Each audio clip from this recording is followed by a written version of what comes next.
start a Hello, second everyone. live. We are back with some more Monster Hunter Mondays. I'm joined by Cameron, Nate, and Osprey.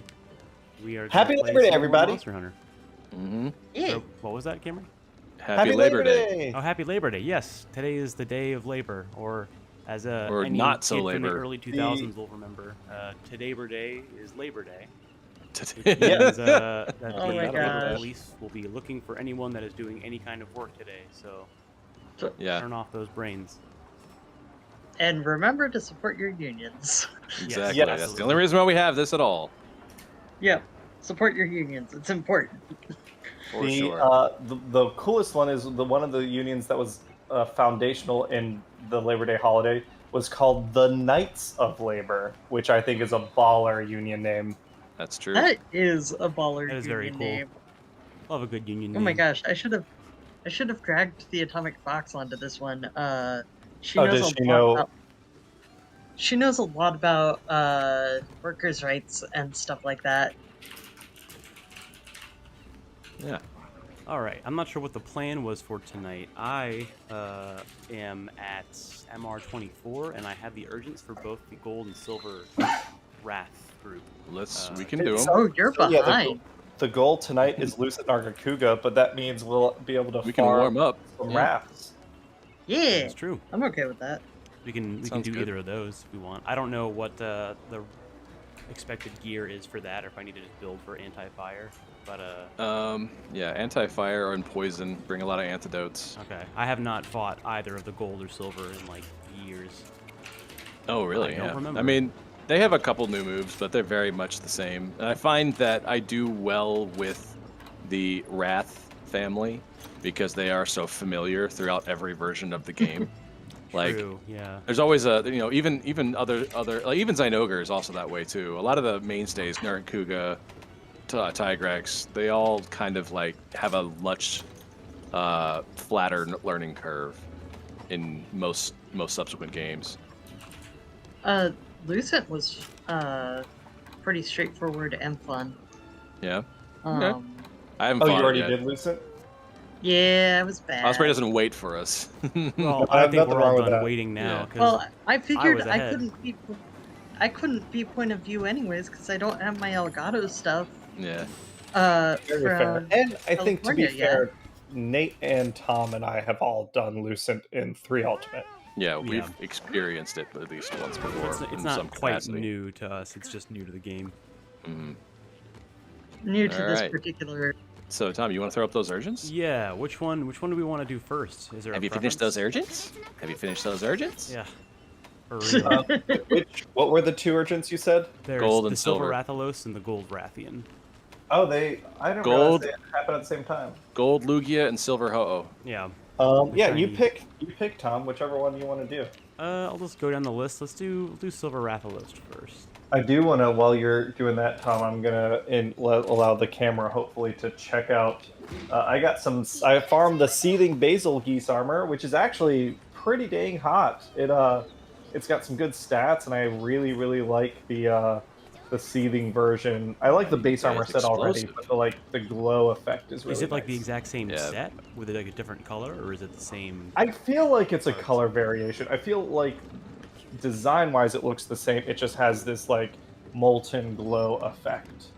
It's Okay, as I close like as I get to Brachydios armor now. If that's the hunting horn, I like the look of that. That looks like that could be a hammer. Yes, it is the hunting horn. I think And a I- Crimson Brachydios would be pretty cool. Ooh, Oh, like a red matter. where there's green. Yeah, like magma Brachydios or something. I don't know.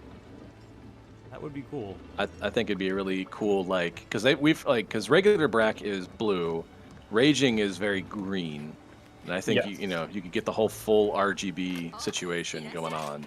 You have like a Brachydios subspecies. Yeah, or if you get enough, you can basically cover every single Yoshi color. Cameron, we're waiting on you again. No, I know. I'm grabbing my stuff. Yeah, you could have one Well- for every single Yoshi color, and they could just be the Explosies. The explosions. She's I have not looked at layered armor in a minute. I just kind of use the same. That's what I'm two doing. sets. I got really into Fashion Hunter. I would do that, but I'm spending all my time just trying to get through the urgents. And most of that I and get usually- defense up or get like the same skills I need on new armor. I usually find one outfit I really love and stick with it, and then occasionally look to see if there's a better option. But Yeah, overall, I find like a signature outfit and stick with it. I do that just so I don't have to keep changing it, and that way it covers like Kaiser crown is usually like a requirement for some of my classes, and I'm just like, I don't really want to wear the crown. It's kind of weird looking, so I just make a set to cover it. Yeah. Also, yes, happy Labor Day to you too, David. Hey, Shanice. And Oh, yeah, happy Labor Day. Good chat. happy Labor Day. Hopefully, people have, if you are laborers, hopefully you have been able to not work today. I think it's, I don't know. I feel like it is a national holiday, but I know enough people that ended up having to work on Labor Day that it feels like there should be some sort of like, okay, Time and a half or essentials, holiday I pay get or it. something. Yeah, but yeah, maybe double pay or something. Yeah. I assume that some people at least do like time and a half, maybe. But... Every time we see this arena, it's so good. I want to fight up on those. Like, it would be cool if there was like one of the Maybe there's a set piece, like set piece style hunt where you're chasing Shenlong. across the viaducts. yeah. Tom, you have fought on here before. This is the Forlorn Arena is a remake of an older. I don't know if it's a direct remake of a map. You usually fight on top of the tower, I'm pretty sure. Yes. Oh, so this is like the tower that you see in all the other older. Like when you fight Molten Tigrex, that you fight on top of that tower right there. So I recognize the tower. Pretty sure I you was fight like, up I've never there. seen the outside. Yeah, I know you fight on top of that. I just forget what you fight. But yeah, this is down in the castle grounds. I think Silver Rathalos is my favorite Rathalos so far. Yeah, it's up there. The Or it's a blue little hotter. bomber. Yeah. Mega Man? What? Mega Man? Oh, no. I thought you. Have you seen Azure Azure? Rathalos? Yeah. Oh fuck! I Only didn't the mean to really take all of them. Only the I think you can still cartoony drop it if you version. need to. You might like that one more when we eventually hunt it in Iceborne. Okay, because I'm not gonna lie, in Stories 2, it just looked so bright of a blue that it just didn't seem right. Same for the Pink Rathian. If someone like extra free potions, I accidentally took 2 helpings instead of 1. You're going straight to hell. Yeah, it's like the biggest party foul. I just always done one each when I do like randoms, but I do. Yeah. Not that it's important, but I do get a little irritated when I join. They're all empty. There's like 2 people in the lobby. But it's not. Most of the time I use my Mega Potions and my potions anyways, but still. I mean, I just think it's common policy to like burn through your free stuff because it'll always come back and then type in like get into your own stuff. It's mostly because I forget it though. It's me being a dirt face. Oh, this is gonna be great. I bounce off his head. Oh yeah. How was everyone's weekend? Oh, I mean, I'm just packing. Just getting this whole studio thing packed up. Any electronics, and I have a lot of extra cables now.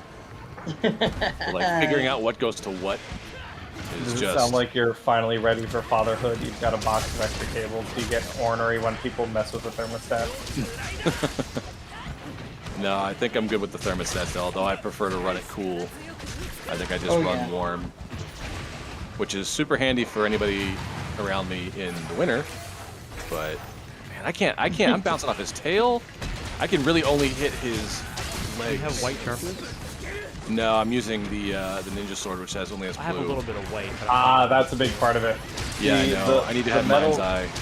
The metal wrap hurt boxes are extra thick. Oh, I just got a Rathalos ruby. Is that common for this guy? Like It's a level 7. Nine, so how's it going? It's not your 10 drop. But yeah, it's a nice one. Definitely a nice one to have. Yeah, I just. Oh, go ahead. No, go ahead. I actually upgraded the Nargacuga sword, so now I have a full shirt. Nice. Ooh, nice. should have gotten Master's Eye for this, or whatever that's called. Mind's Eye. Well, Oh, there's Master's Touch and Mind's Eye. Yeah, I don't actually know the difference. And Apprentice's Taste Buds.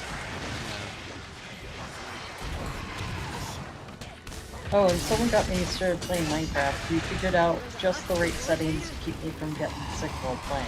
So now I'm learning Minecraft. Sick? Nauseous. Like, Oh, nauseous. gotcha.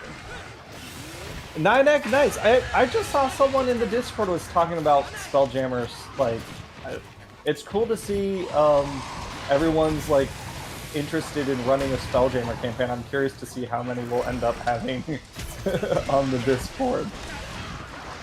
Because I know Osprey's working on it, you're working on it, someone else on the Discord just mentioned it.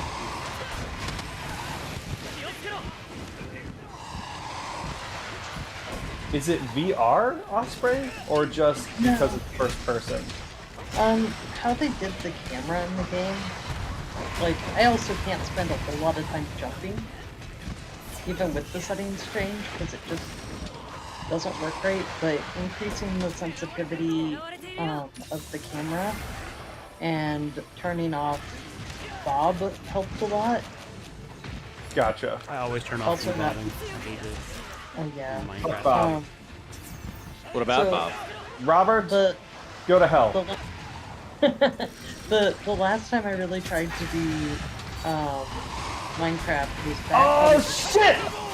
Nice. Sorry, I was just ready to faint, and I can't believe that actually made contact with his head, and it was enough to stun I was gonna say, I was like, it could have Yeah. been my damage. that I've knocked been him working down. on his head. I run I wasn't a high KO shield bash set for Sword and Shield right now. That's like the only thing I'm able to effectively do against this guy is knock his ass out. So I think you were able to reach him when I couldn't. Oh, it was so good. Teamwork makes the dream work. Damn right. Yeah. So what have you been doing in Minecraft? Just getting started. Are you doing like Solo? story mode to start out, or is it like sandbox? Sandbox? There's a story There's a mode creative now? mode that's not like high grade. Oh, And, no, I'm doing survival. So the first time I really tried getting into Minecraft, and most of when my knowledge is from, is actually from when it was still that super indie thing back early on. And so now I'm like, what do you mean there are witches now? What do you mean there's... What are these things? Yeah, Spending a yeah. lot of time being like, what's going on? Also, lot yes, of- hi, hello, how are you? Sci-fi fantasy is awesome. I love sci-fi fantasy. It's part of what I like about Star Wars. Hi, hello. Oh, maybe I'm missing a message. No, yeah, you're a little running a little behind because I can see. Yeah. Or So Ninek. sci-fi fantasy. What Fuck. would be genre, or maybe examples of that aside Star from Trek versus Star Wars. Star Wars is sci-fi fantasy. Yeah, Star Wars is Yeah. sci-fi fantasy. Star Trek is more science fiction. Gotcha. Oh, hold I on. mean- You! I So- give you life! Ooh. Basically, sci-fi fantasy has... Right into the squid butthole. Right into the squid butthole. You got. There's Yeah! one. There's one over there. Oh, it didn't Not put it quite. down. Yeah. It's alright. Oh well, I got one. Yeah, that's I better. got I was one. so close to the other one. But Nah, yeah, it's okay. I like magic a lot. Like, magical stuff always makes me super happy if it's done right in stories. Like, that's why I keep playing Spellcasters, because I absolutely love magic. Yes. So mixing cool sci-fi tech with magic, that's like a recipe for a happy Osprey. Yeah, Magitech there- is the shit. Is there Oh, a yeah. story example that you have for that? That like, oh, this is one of my favorite examples of the genre. So when I think of that, I honestly think of the early Magic the Gathering books, and I don't know if that actually counts. Maybe it's not sci-fi, but they had the Weatherlight stories, which were about essentially a spelljamming ship. I'm not familiar with those. Like, I haven't gotten the chance to read a lot. I just know I really like The it. idea. Like, Gotcha. yeah. Like Star Wars, I really like because of that combination. It's part of why I really like Jedi as much as I do, is because it just combines two things I really like in fiction. Gotcha. Interesting. 9x says Star Ocean. Okay, so that's a good example. I know that one. You know of that one, yeah. Final Fantasy tends to be pretty cool too, depending on which one. Six. Yeah, I think Six that's literally fair. has the Magitech brand. Yes. Yeah. Pretty Yeah. common in 14 now too, yeah. Oh yeah, 14. That's part of what I like about 14, to be honest. Like if I had the money and time, I would be playing 14 because I used to run around as a white mage. Oh, nice. You're the hero nobody wants to be. I really liked it as long as the tank and party weren't jerks. I literally had one jerk, and I've heard there have been some changes since then. But the jerk I was playing with in a random pickup group basically pulled so many things that I literally had to not stop healing just to keep this guy alive. And That's then pretty he went, common, yeah. and then he was like, "You're pulling aggro from me. You don't know how to do your job." And I was like, No, I'm healing. "I'm healing." Like By I can't- necessity. If I slow down healing, you're gonna die. And I just ended up leaving that group because that guy was being so bad that I was just like, okay, I'm not putting up with this. I'm Yeah. doing this for fun, and Yeah, it should be it's a fun. random stranger. So Yeah, yeah. I just left the group and left mid-dungeon because it's like, no, we're not getting through this dungeon like this. But other than that, it was overall pretty fun. There was one dungeon where the group forgot it was. I was the only one who hadn't run that dungeon before, and they forgot to tell me about the insta-kill thing. That if didn't like step on this platform or something, the bees would like insta-kill you. I don't remember the details because it's been a while. But they forgot to tell me, and then I died. And I was like, what happened? They're like, oh yeah, by the way.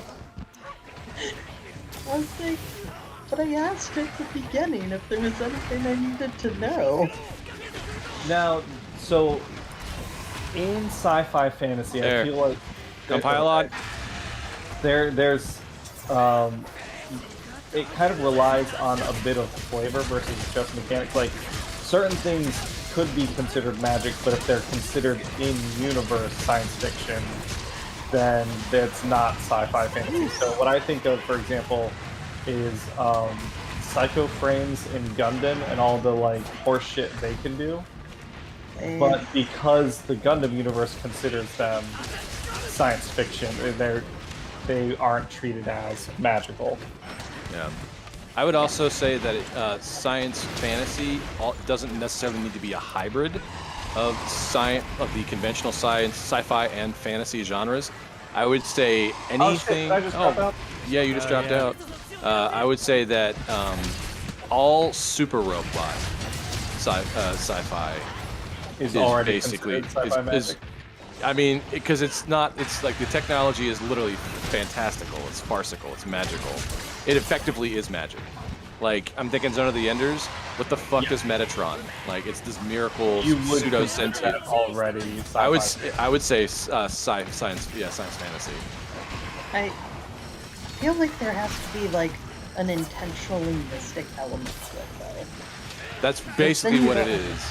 Like Oh, okay. there's like it's basically it's unknowable by like normal technology standards, and it's these two like twin orbital frame robots that are like linked together through an unknown bond that are destined to be rivals, and like it's the Would you technology. consider Xenoblade science fantasy? I don't know. have not- I don't like. I've only last time I ever like encountered it was when I lived with you. Oh, fair. The new one just came out. Lauren's been playing the crap out of it. I bet she has. All I I've did never was break actually. her head. I've never gotten the chance to check out Xenoblade. I would recommend the first Xenoblade Chronicles. I would not recommend the second game. I enjoyed it, but I am a pervert. What? What? I acknowledge that it is a game where you collect sexy anime women like Pokemon Oh, to okay. use in your Wow. army, and that is fucked up. Okay, yeah. Yeah, So long as that I was- guess you're cool with it, you admit it, and that's I that's how you wasn't like it. cool with it. I still enjoyed the game for the other parts of it. Oh, I It was I know the how game that- I was embarrassed to play in front of Hannah on occasion, where she'd like look at the TV and she'd be like, "What the fuck are you playing?" I was like, "Okay, I know, but also I need to unlock the power of the Monado." And I gotta take this hottie out on a date to do that Yeah, because is of that- heart magic and bullshit. Yeah. Why are her tits bigger than her head? Because she's anime and she's 14 apparently. God damn it. But she's really a 1,000-year-old dragon. Yeah, they did pull that. She's instead of a 1,000-year-old dragon, she's a 1,000-year-old sword. Whatever the fuck. God damn it, Japan. It's all the same. It's all the same. So I really- would, on that basis, I would not recommend Xenoblade 2. The first game, I think, is just generally a great game.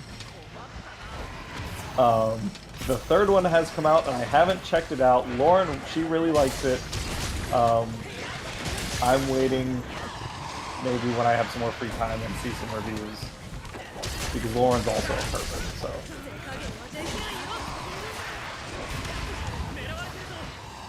Does Lauren acknowledge being one? yes, Yeah, I think she would. Okay. She's been pretty real with herself her entire life. Like, yeah. That's fair. Oh, speaking of, like, this is a bit of a tangent. So the housemate that got me into Minecraft was setting up some chest organization and was trying to denote which chest had the hose in them. Yes. And wrote hose. Well, Minecraft filtered that, so nothing is on the top. Nothing was on the sign. You could say ho, but not hose. That's funny. Oh, hey, Reggie Lucky, what's up? If you want to hey. hunt with us, I think there's a slot open in the lobby right now, and I might just end up opening up a second lobby. We could do that. If I'm not there's sure what's not enough going on with your people. connectivity, man. That's, You don't I like would us? say- I You feel don't like like I haven't had any issues until this game, right? Maybe. Like, Well, we didn't have issues in Rise, did we? I don't remember. yeah, we did. To be quite honest. Connectivity, we did. Yeah, we had it a few times. We just have to talk more. Maybe it's more like, yeah. But I don't know, Guy, Cameron. trying my patience. Maybe your internet is cursed. This is one of the reasons I was like, maybe I shouldn't be point of view. Because the point of view dropping out of the lobby would suck. Mouth on everything now. Nick, Are you sure? What happened? I put on new legs that give me bloodlust, and I guess bloodlust like keeps reapplying the frenzy virus, but it's also like poisoning me like permanently. So I'm Yeah, spending no, more that- time on POV just healing and trying not to die than I am doing. Oh, fair. I didn't realize that it That's actually the gave God you, like, Mazios armor does something poison like that. effect. And I wish it would hate say Yeah. that in the skill description. I the guess. Gogmazios? Or sorry, Gaius Magorm? Whatever, something that starts with It's, a G. it's and not sucks. it's not that one. It's bloodlust, which I think comes from Shigaru.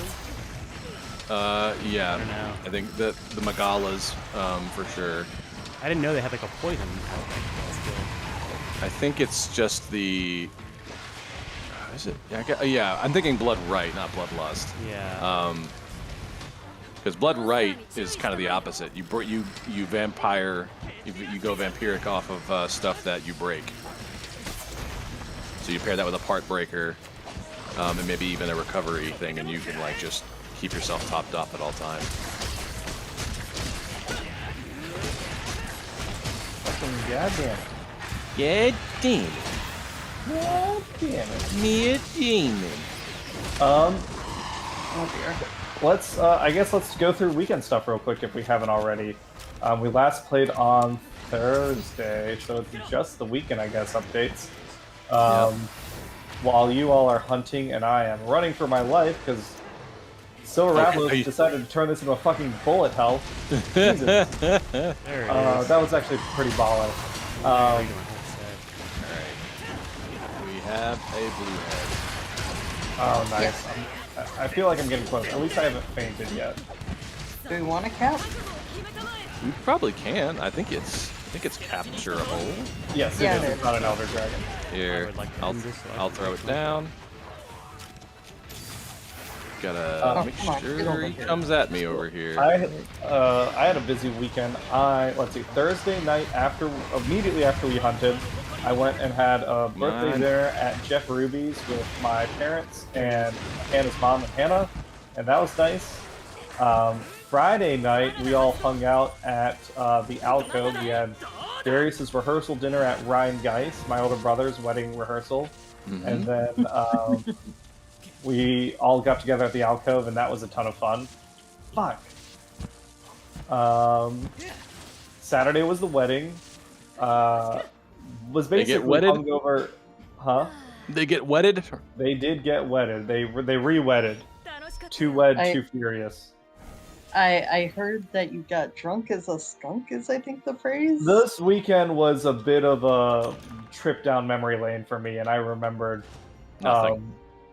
Yeah. Well, it was all of Darius's like buddies from corporate audit staff and stuff, and like some of those people just haven't changed, and like it was like being back in New York again for a little while. Just fucking everyone goes so hard, and I shouldn't have tried to keep up. So I basically spent after Friday night, Saturday morning was hungover. Then Saturday night was drunk. Sunday morning was hungover. Sunday night was drunk. And then today was hungover. So I'm good. I'm good for a while. Ugh. But it was fun. Yeah. If I ever have a hard night of that activity, I'm usually good for like the next month at least. Yeah, it's been a long time since I've had a weekend like that. But it was dope. Lots of dancing, lots of good music. The ceremony was beautiful. Jenna and Darius were so happy that they finally got to do like their big wedding ceremony. Yeah. It was great. And then I played some D&D. I did finally Blue Head. Awesome. Eat shit, Nice. Rathalos. That's actually pretty impressive that you managed to almost catch up to us by yourself. Well, I do think the HP scales back down. Does it? once Okay, I wasn't sure. I would if it ever assume did. so. I'm not gonna take the credit that I out hunted 4 other people or whatever it was. 3. You never know. Yeah. I don't know if Nick joined until after the hunt. Gotcha. No, he did.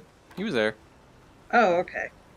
Yeah. It was such a blur, honestly. I'm gonna temporarily mute myself just while I chug this energy drink thing that's like Okay. energy shot thing. I'm not terribly familiar with these, but All right. Sounds good. Which is it a 5-hour or is it like Well, cocaine? his mouth's full of energy drink now. It's pure energy. Don't ask him while he's drinking. That's fair. Takes time Yeah. to get the energy, from your mouth to your body. Mm-hmm. So I was looking at this like laboratory workshop thing over here, and I learned through some videos that this is Bahari's apprentice, and his his apprentice's assistant cat. Oh. and a cat.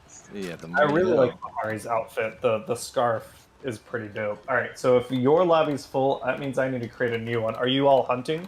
We are not currently yet. hunting. We are in the lobby. We All just right, got back. I'm gonna post my lobby, Tom. If you can add it to the stuff. Overlay. Yeah. Mhm. Yeah. Let me. Happy Labor Day, Guns Pony. Happy Wait, Labor why is there- Day.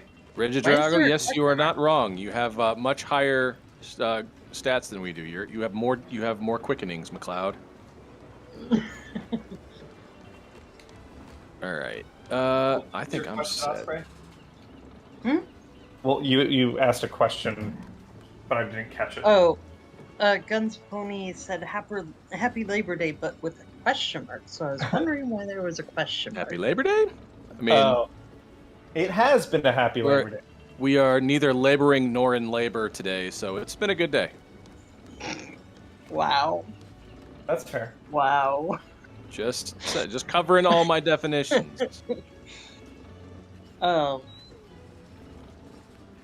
only thing that's been a problem today for me is I woke up entirely too early and I had a caffeine headache. Well, I still have it, but I'm hoping the caffeine I just had will help. It's like a little energy shot bottle from like Costco that's just like pomegranate flavor. Ooh.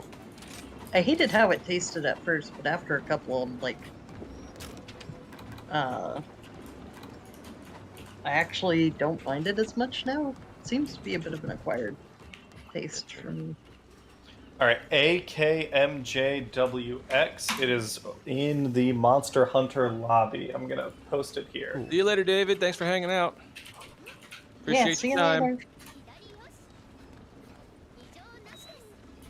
Same Oh, passcode. Speaking of D&D, I'm also... What? Were we speaking of D&D? Well, we at some point we were, or will. Speaking Sorry, of Gundam, my brain is being all over the place right now.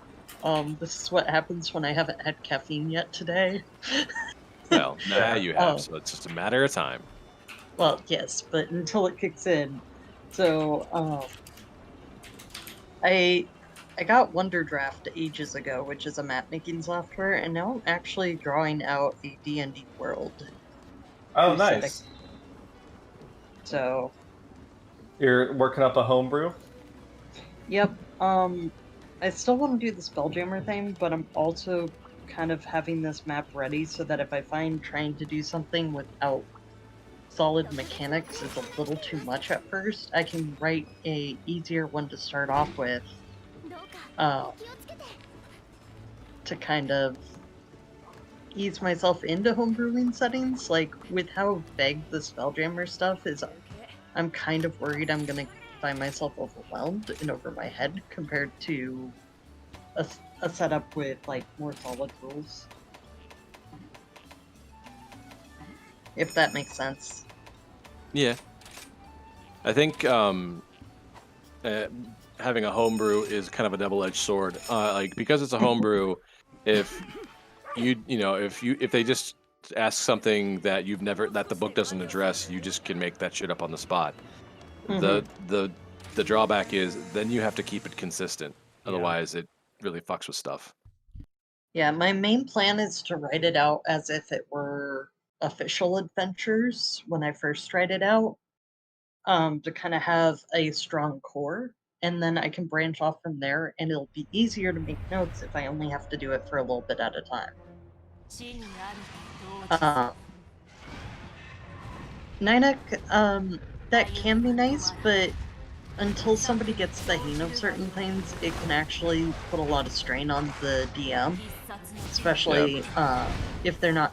Like, I'm not terribly experienced with design. I'm not going to know how to adjust the mechanics in a way that's... Like, at first, I'm not going to know how to adjust them in a way that's going to be super fun for everybody. Monstrous. Yeah. Yeah, sorry. I'm talking to myself, but yeah, I get you on that. It's I think it really comes down to DM preference and experience level, comfort, that kind of thing. Because if it's vague, then yes, if you don't mind working with little to no background, just kind of like a general outline, that's fine. But sometimes people really want the like the spelling of it out, you know, getting all the details down. Yeah. And like, I haven't even done regular ship-to-ship combat, let alone spaceship-to-spaceship combat. Yeah, and I think it's way easier for someone to ignore rules they don't care for than, like, especially when there's money involved. It's like, okay, well, we bought this book, give us the rules, and if we don't like something as the consumer, we can choose to ignore it. Yeah. Oh, Cheryl, you will probably be happy to hear we played D&D between Thursday and today. We gathered stuff for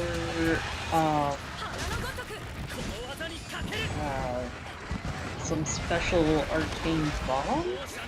Yes, you in Icewind Dale, a group is prepping to blow up a mountain to bury an ancient city full of horrors.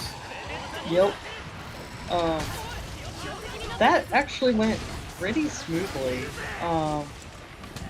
And Vire got to check in on his crush Olivessa while they were passing through to go get the Shardolin. We were escorting someone, and then that person got murdered by a fireball in one hit. But Winifred, our bard, used Revivify, and was basically like, just don't mess with Shardolin. Yeah, it's definitely a case where people see the money-making opportunity and maybe don't assess the risk as well as they should. But you know, what are you gonna do?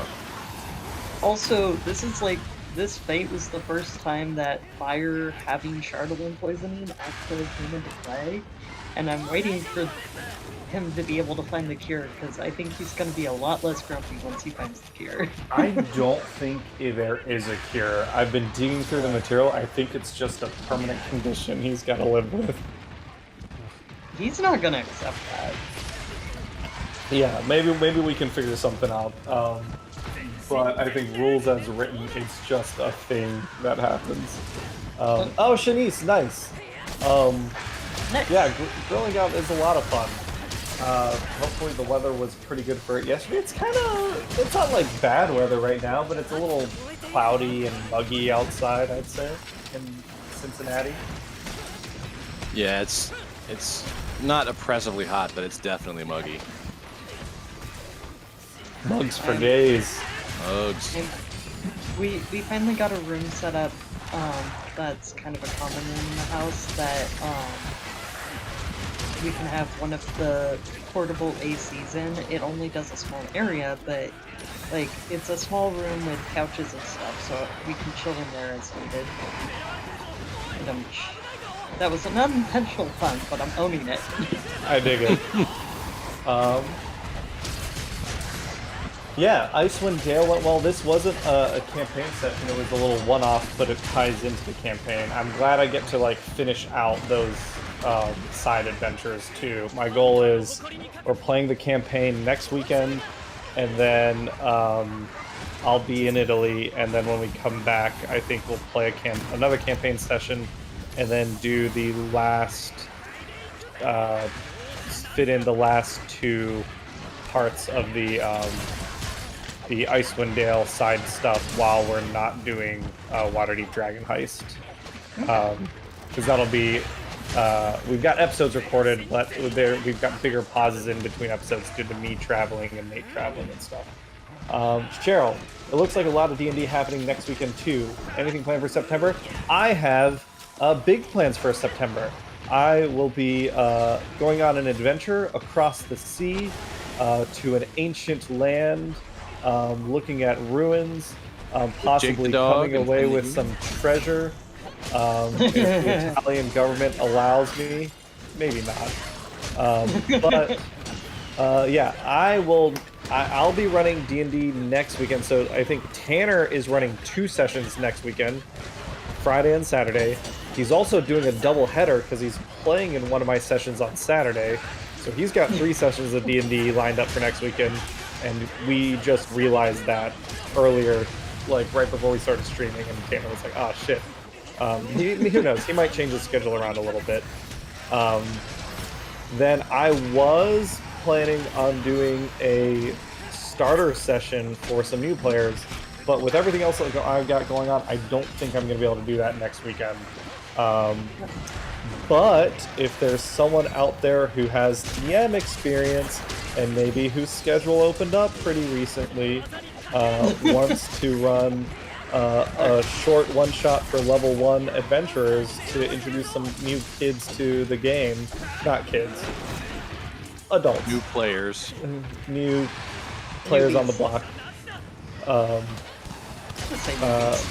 I do have 2 different adventures fully prepped for someone to just kind of run as they read or read and run. And I'll probably talk to some people offline to voluntoll some people. So I did already offer to do that for players. Like right before you hopped. So right before you had hopped in, like I had tagged the newbies who wanted to do things, and I was like, hey, if you want, if I can get the campaign, I'll run a beginner campaign for y'all. And then you hopped in and were like, oh hey, we're gonna schedule this and I'm gonna run it. And I was like, oh, okay. Oh yeah, that wasn't me. Like so what I have found in D&D, and Nate, maybe you have a different perspective on this. Unless I state a start date and time, no one thinks it's real. Yeah. So whenever I'm thinking about a session, even just in that proposal level, I had this is the date and time for it. Otherwise, no one will even check their calendar to see they're available unless you say, hey, this is when we're gonna do it. And that's part of the reason, if you notice, every week before we do, or every other week before we do Icewind Dale, I check in with everyone. It's an annoying habit, but it's one born out of experience. I think it really just comes down to object permanence. Some people don't have it. I don't have it. If it's not in front of me, it doesn't exist. My brain is too focused on literally what's in my immediate surroundings. I'm finding that if I don't put things on my Google Calendar, I forget they exist. 100%. Hey, Monsters45, what's up? If you're here, do you want to hunt with us? I do have, we've got 2 lobbies. The second lobby is open for players to join if you're looking to hunt with us doing some Sunbreak stuff. Fucking shit. Yeah, the conversation I was having with the new players was kind of like, hey, would you be interested in me doing this? Hey, Monsters, and thanks then, for following. Once I knew if there was actually going to be people interested, that's when I was going to start coordinating details. Yeah, well, if you want to, I mean, you don't have to, but you could, the people who emojied to my post, you could use as these are the new players and coordinate with them, because I think we got 4 people. Is one of the campaigns what are the campaigns you have set up? They're not campaigns, they're just one-shots. Yeah. One is kind of spelljammery in that you are going to a base out in realm space to investigate some peoples called the Moon Elves. And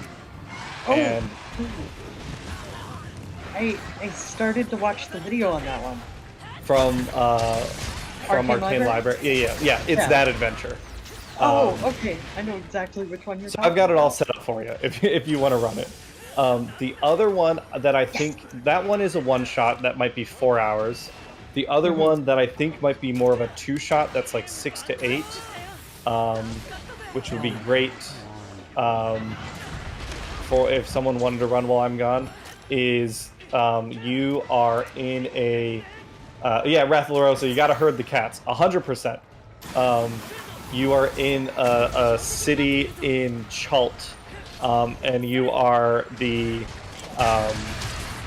essentially you've been hired to be bodyguards to a visiting emissary, a king of one of the Chultan tribes as he visits the city to work out a treaty. I think it's about 6 to 8 hours to play that one. Okay. I'd be interested in running the Moon Elf one because I had contemplated getting that one because I really like Moon Elves. Yeah, I'll send you the link and share it with you. You join the campaign, and I can make you DM so you can look at all of it. Oh, cool. I added a bunch of extra crap into it that you can ignore, Okay. but it's got everything that you need to actually run the adventure. And it's got the PDF in Roll20. Is it for level 1? Yes, they're both level 1. Okay. Sweet. I'll just have to keep in mind that these characters are level 1. Yeah. I will say with Sunless Citadel, I don't think they actually balanced it for 5e properly.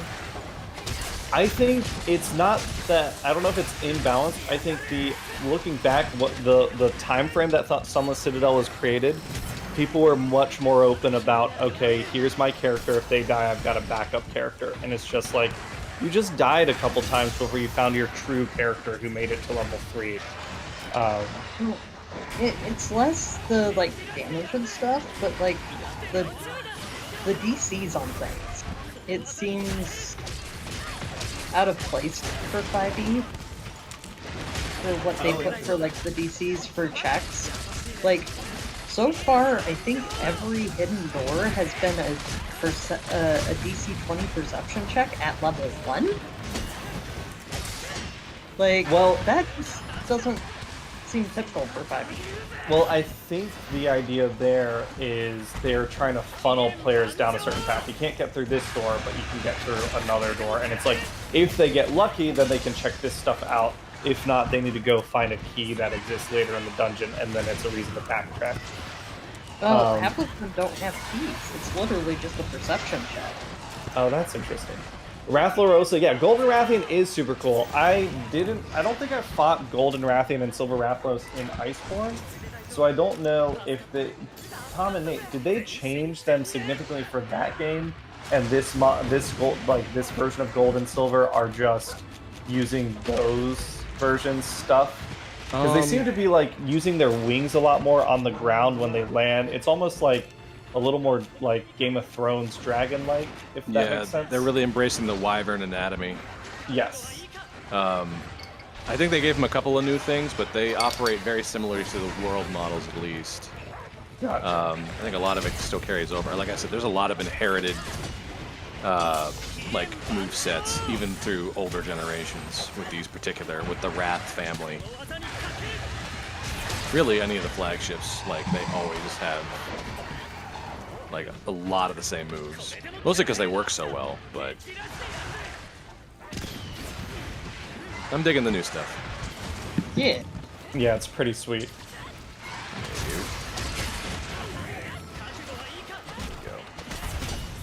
I always forget about Tom's little auto blurb.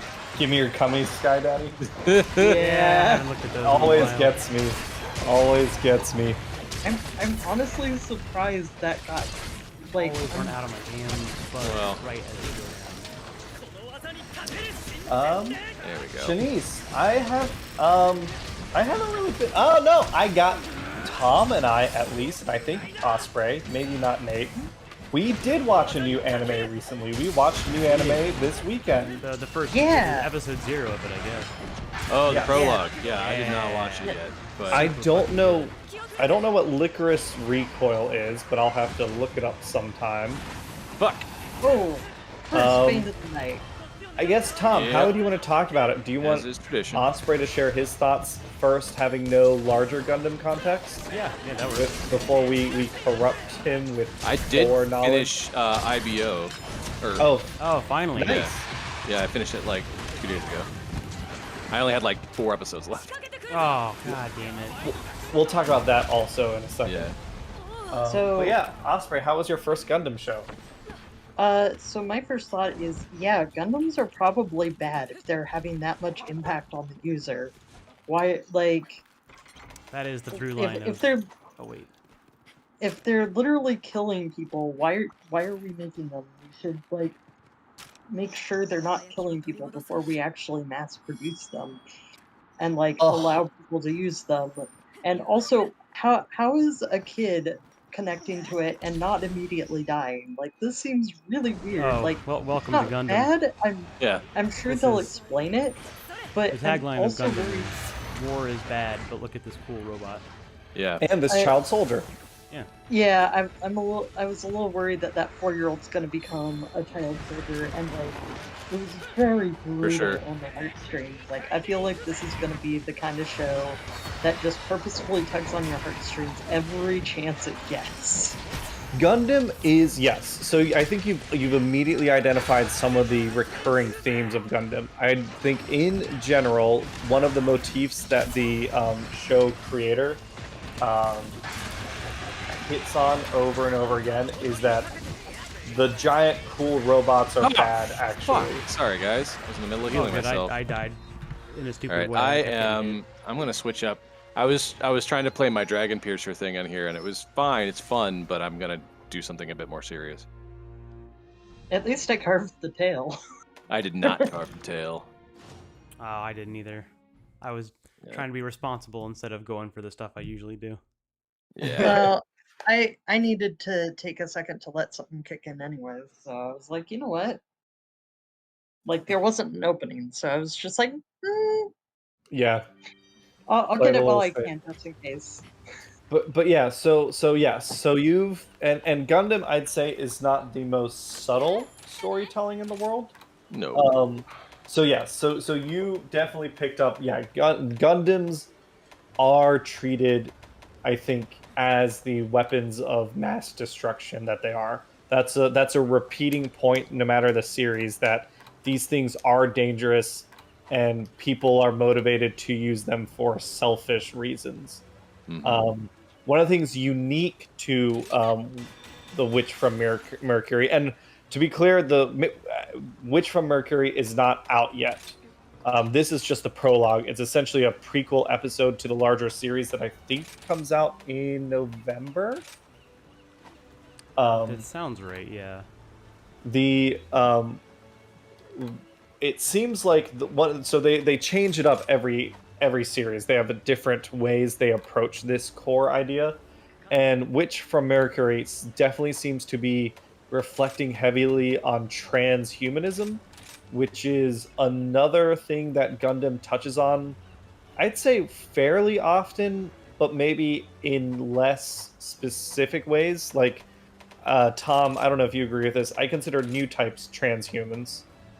Yeah, I think so. I think that's also introduced very, Transhumans? very early in Gundam Like- too. But like that's another prevailing theme is also the transhumanism stuff, as well as like the social issues around it too. Yeah. So transhumanism, Osprey, is it's like a philosophical or maybe intellectual movement that they're basically advocating for enhancement of the human condition by improving and making like widely available new technologies to increase like longevity and how you think. Augmenting So, the like- human experience. So like Transcending, as in. Yeah. yeah, Okay. like It- cyber bodies. What's like big Ghost in the Shell. transhumanist? Ghost in Yeah, the Shell's Ghost in a the big Shell's a one. big example. Have you ever seen Okay. that one? Yeah, I've seen Ghost in the Shell. So one that's of the a episodes actually gave me nightmares. So. that's a transhuman society where people can take their brains and put them into robot bodies.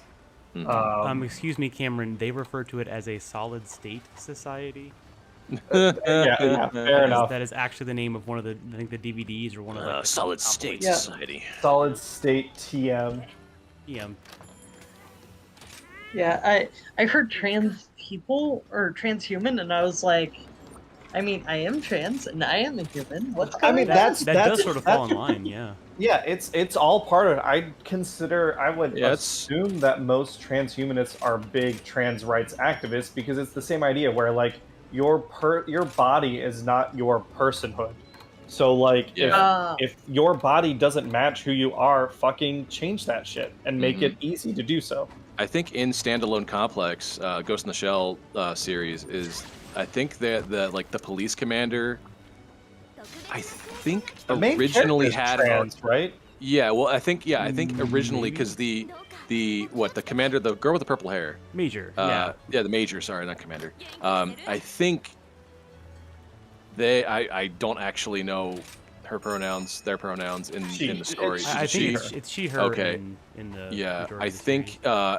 she was originally like her organic body, because I think she's fully cyborged up now, was male. And they ask her, like, do you want to go back to that? She's like, no, I like this one way better. Yeah, And so she goes by she, her pronouns. It's a plot point that she has changed her body's. I don't know if she has changed her gender, but she has changed her body's sex characteristics depending on kind of what she needs at the time. So the majority of her body is cybernetic at this point. In fact, I think it fully is. I think in some series she has like an accident, and so they just put her into a robot body. But it's like a universe where there's like a percentage of like human you can still be. And I think for her, she's almost entirely like cybernetic at this point. So one of like the other common themes, especially with that series, is that like a lot of people will like use other bodies as like not just like places that they can go to or like backups or whatever, but they'll use them as like drones, or they'll use them as like, oh yeah, like technically I'm like a Japanese businessman, but in this body I'm someone else, even though their core identity, like the question about it is like, does that mean that they are a different person, or are they just using this persona as like a different temporary identity? That's also how like the transhumanism stuff kind of works with the Ghost in the Shell stuff. There's a lot. It's very it's similar to Gundam in that someone that I follow once said that all mecha anime is really about bodies, not just like the extension of bodies that we make mecha out to be, but also that like it's about like what does it mean to like have like original bodies or like be a different person. And it kind of explores the same stuff like throughout all the different types of like mecha anime. Yes. Yeah. So Ghost in the Shell is super good. I love like Ghost in the Shell. It's one of my favorites. I enjoyed what I saw of it. I don't remember a lot. There was one episode that really messed me up though, and that was the one about the guy who was like trained plus designed to go behind enemy lines and cause as much terror as possible to, in a sense, to demoralize the enemy soldiers. That's right. I vaguely heard you. Were you talking about Ghost in the Shell Arise? There's kind of similar themes throughout. One. It's always like a crime drama. Yeah, so this one, it was a guy who, during the war, had been trained to, like, go torturously kill civilians to upset enemy soldiers. Yeah, who's an inglorious bastard. Basically, making them watch themselves be skinned alive. They seriously, like, inglorious bastards had each owes their commander 100 Nazi scalps, and he wants the scalps. No, this was literally like, okay, go find the soldier's family and skin them alive, like skin the person alive while programming their eyes so that they have to watch themselves be skinned alive. Oh, interesting. Oh yeah, I think that is standalone. Yeah. And that episode gave me nightmares for a while because that was a little too much. Oh, I bet. But overall, I liked Ghost in the Shell. I didn't know a whole lot because I saw bits and pieces as I found them on like Netflix and stuff, but I didn't really understand the relationships between the like standalone complex, the Laughing Man. Yeah, they're all kind of related. There's like a lot of compilation films, and then there's a second season that they call like a different show, but it is the same. Like Second Gig is just the second season. Okay. I haven't seen a lot of the like filler episodes, but I have seen like the majority of like the core stuff. There's like Ghost in the Shell is one of those anime series that does a lot of like extra side stuff and like retellings of the same story. Yeah. So I didn't know a lot of the lore, but I did like something of what I saw. Oddly enough, after working at the hospital, though, I have a little less stomach for gory stuff in shows. Fair. Yeah, it's kind of the burden of knowledge. You either become sensitive or you become numb. Either one. Yeah, and so at this point I don't know if I could watch again, but It is not enough. yeah. I have to say, if I was given the opportunity to get a functioning artificial body that Presented I you wouldn't have, that aligned to Yeah. your preferences. yeah, that I wouldn't have dysphoria in, I would take that part. Like, Yeah. I Yeah. totally would. Like, yeah. It's yeah, absolutely. I mean, now obviously there are very dystopian consequences to that society, not as a result of that technology being available, but as the effects of capitalism on having Yeah. such technology. Taking something utterly like neutral Vital and for yeah, human goodness, like something people need, and then and exploiting the tying crap it out of it. heavily- Yeah, exactly. But yeah, it's good. Ghost in the Shell is good. High Hilarity Ghost in the Shell is not a Gundam. No. Yeah. No. Similar in the transhumanism stuff, but not in like the. There aren't mechs, but there are Robots. spider tanks that are the They're most like, robots. robotic. Robots. Ooh, Yeah. that reminds me. I think it was Standalone Complex. I really liked the theme song of it, if I recall correctly. I couldn't understand the theme song, but I Yeah, liked it. it's Russian actually. It is called Yeah. Your Universe by Origa. Rest in peace. But that is like a classic, like Ghost in the Shell standard. Okay. Very, very good music in that, both sung and not sung. Yeah, good Yeah, like- stuff. I had it on my iPod for a while back when I had one, and would listen to it while I'm in sometimes. Hey Paz, how's this going? Good to hear that you're on vacation. Sucks to hear that you got food poisoning. That yeah, that's is rough, buddy. not a good time. Yeah. Hopefully the vacation aside from the food poisoning as well, and you can recover from that pretty quickly. That sucks. I'm assuming, are you all hunting Lucent now? No, we're No. hunting gold. Damn it. Oh, okay. I fainted, I'm but it not wasn't doing until I got that. shot up in the air Pretty by like cool. a stun lock effect. Fuck. Whoa, Damn, not an Lucent easy Nargacuga one. can do that? Oh, that's amazing. Oh, it's so crazy So to be able to do that.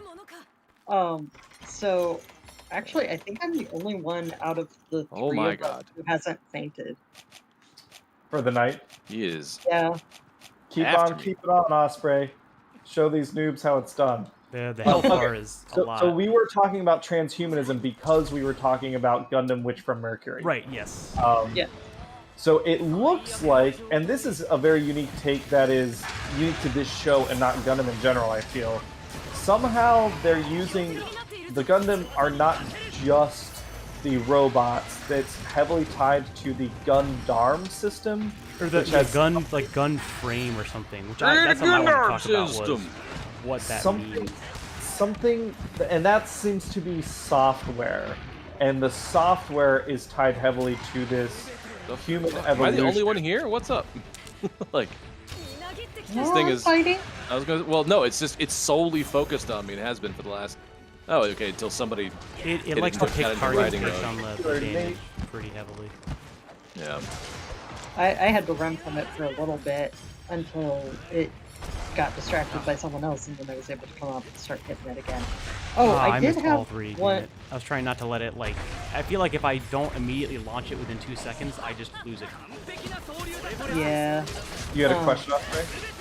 Yeah, so wasn't the thing that they used to take out the base and the other Gundam, wasn't that also a Gundam? Okay, yeah, let's talk about that. And it's a perfect segue because Dynek just asked this very similar question. Oh, And I Gundarian, asked, isn't Gundam its own metal or material? The definition of what Gundam represents in each individual series changes. Yes. In the original series, Gundam was the name of a specific prototype robot and the technologies that derived from that robot. In Gundam Wing, which a lot of people in the States have as their first series, Gundams were robots that were created with Gundanium alloy, Yeah. which is a special metal alloy that could only be developed Found in space. developed on the moon, I think, or something. They're in the colonies or in Yeah, low it's to zero- 0 G gravity. Yeah. We don't 100% know what defines a Gundam in Witch from Mercury yet, per the prologue. It has something to do with the software that's being used for them. As far as I can tell, there were maybe 2 Gundams in the prologue.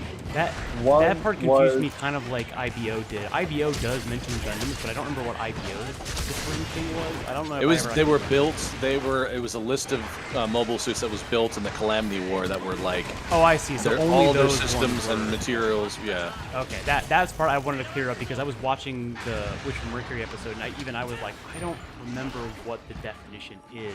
And I guess if it's different for each, then yeah. If So, they've Cameron, got the golden headpiece, it's a Gundam.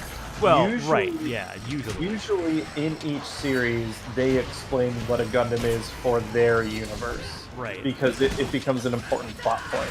Like in G Gundam, a Gundam is one of the specific machines designed for the World Tournament. In, oh shit! Lucent Nargacuga, done! Nice. So yeah, 9-9. A Gundam is Gundanium is its own metal alloy God damn that this fucking is thing. synthesized in Zero G in the Wing universe. There The is Colony universe. in the After Colony universe. I Fuck don't me. know what it's called. Oh shit! I got a Cloudy Moon shard already. Fucking Nice. nice. Build that gear. Let me see. Which from Mercury Gundam wiki. Also, I have a suspicion that it's the adult, about the adult brand, makes the Gundam uncooperative, and that's why they have the side effects. And that's part of why I'm worried about children's soldiers, is I think they're going to discover that it has to be kids who pilot them to not have side effects. Or That's, they have That's a to pretty be- common theme, unfortunately. Yeah. Not always like scientifically, but just like kids related to Gundams. In just mech media. Well, it's supposed to be the dichotomy between this war machine and the innocence of children, I'm pretty sure. But it would not be surprising to me if because it seemed like they were touching on these subjects of ethical research, if that older woman that was running the Ox Earth Corporation, that I forget what her name is. Oh, Cardo, something like that. Yeah. Yeah. It's very manipulative. God damn this fucking If thing. she did some sort of experimentation, Oh my god. that makes what's the main character's name? Soletta? Eri? Amurore. I think Eri. it was Eri or Eric Samaya or something like that. Oh, Eric. Okay, so I guess we do know that much. Eric Samaya in Gundam Prologue. In the series, she is going to be called Suletta Mercury because she's operating under a pseudonym. Yeah. Whatever she's doing. So maybe Elnora Samaya, her mother. We know that she was a gun-based prosthetic arm is what she has. So I'm looking through the wiki and trying to answer questions. Her mentor, it would not surprise me if her mentor somehow did some sort of experimentation on her, and that gives Eri her ability to interact with the Gundam directly. Yeah, like, I found it very hard to root for anybody other than the child in the prologue, because everybody seemed sketch. I think that's another recurring theme in Gundam, that like in a war, there's not really any good guy. It's all People just doing their best, fighting for what they believe in. A theme of Gundam, because it's essentially, right, the creator Tomino, I would say, is a pacifist. And he is kind of beholden to Bandai wanting to make billions and billions of dollars. But his main theme for the media he created around Gundam, because I think he passed away, right? I don't know. I don't remember. I don't know if he did. Anyway, Yoshiyuki Tomino is the name. Oh no, he's still alive! Hey, good job, Tomino! Keep it up.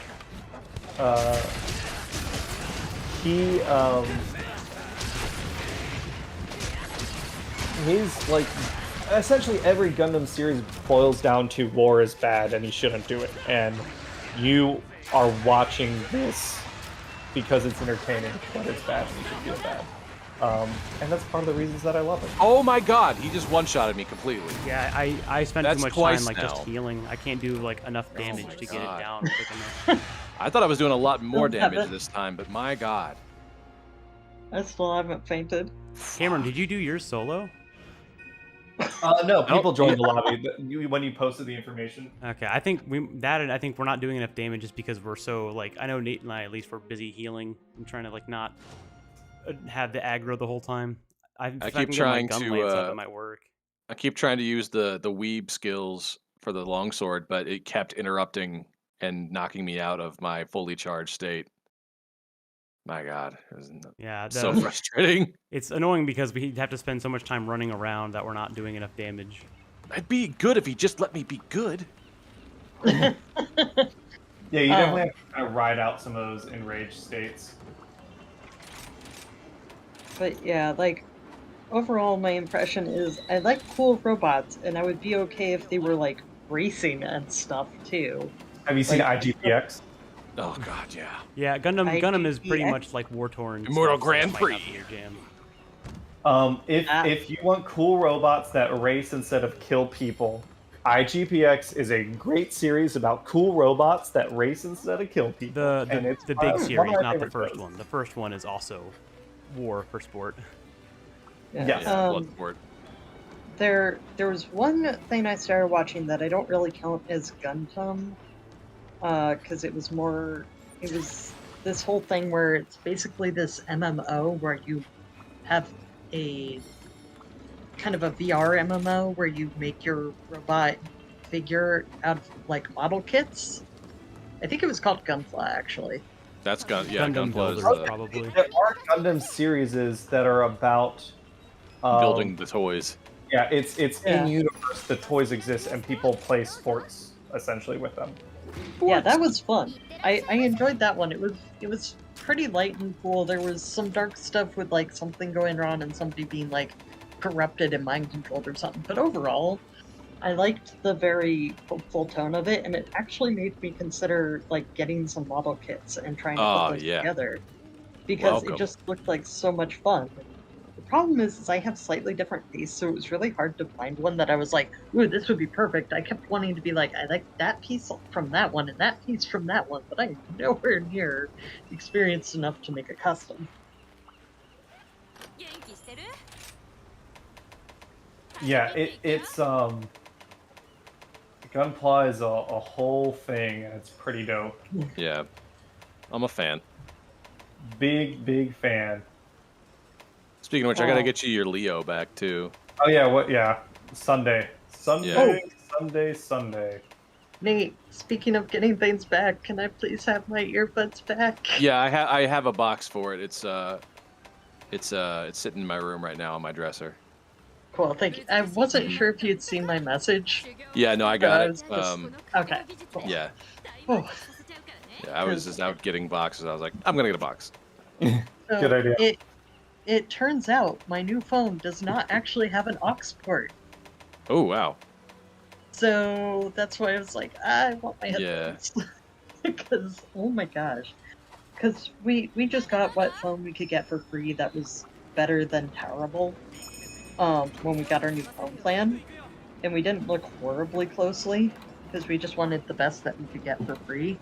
But this new Samsung that we have, I forget what kind of Samsung, but it doesn't have an aux port, and I feel like that's really hypocritical considering people were making fun of Apple for doing iPhone, that, Yeah. and like Samsung turns around and does the same thing. Galaxy S20 Oh.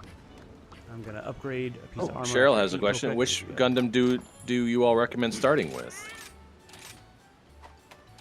I mean, I think a lot of us are going to say that we started with Wing back in the early aughts on Toonami. I don't know if it's the one I'd recommend starting with, though. I mean, it's fine insofar as that it is a self-contained. You don't need to know anything about any other Gundam series prior to it, and it very much explains itself. But I don't think it's. I don't know. I don't know if I think it, but I don't know if it's the best one to get started in. Yeah, there's a lot of other like self-contained ones, which is kind of nice. But Yeah. Wing is one where if you can get past the angst of it. Yeah, it's definitely got some like '90s angst. I've never actually watched this the subbed version, but the subbed version, if there is one, might be really good. I don't know. I 100% was approaching the question from model kits. So I was gonna say, oh, you want to get one of the entry grade suits? Either the RX, yeah, we're not. Although maybe, yeah, I might have just assumed and took liberties, but I'm assuming, Cheryl, you're asking about show. Yeah, show.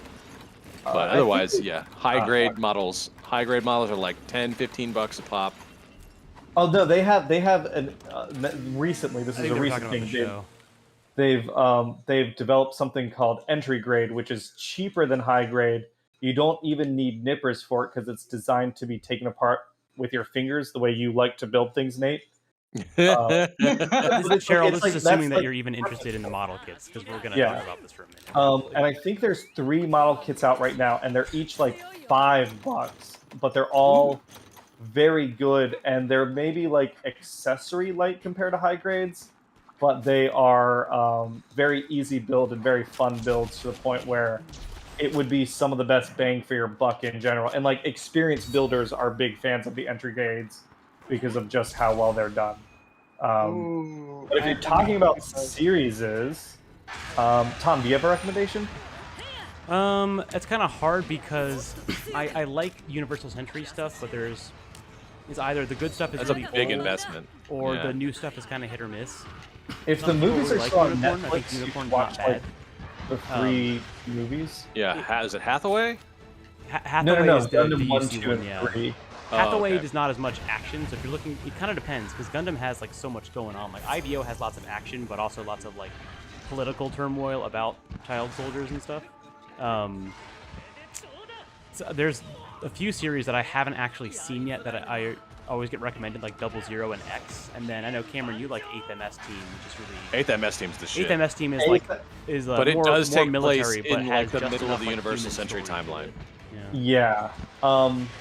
I think, honestly, if you're looking at checking a Gundam series out, I would probably just recommend starting with the most recent one.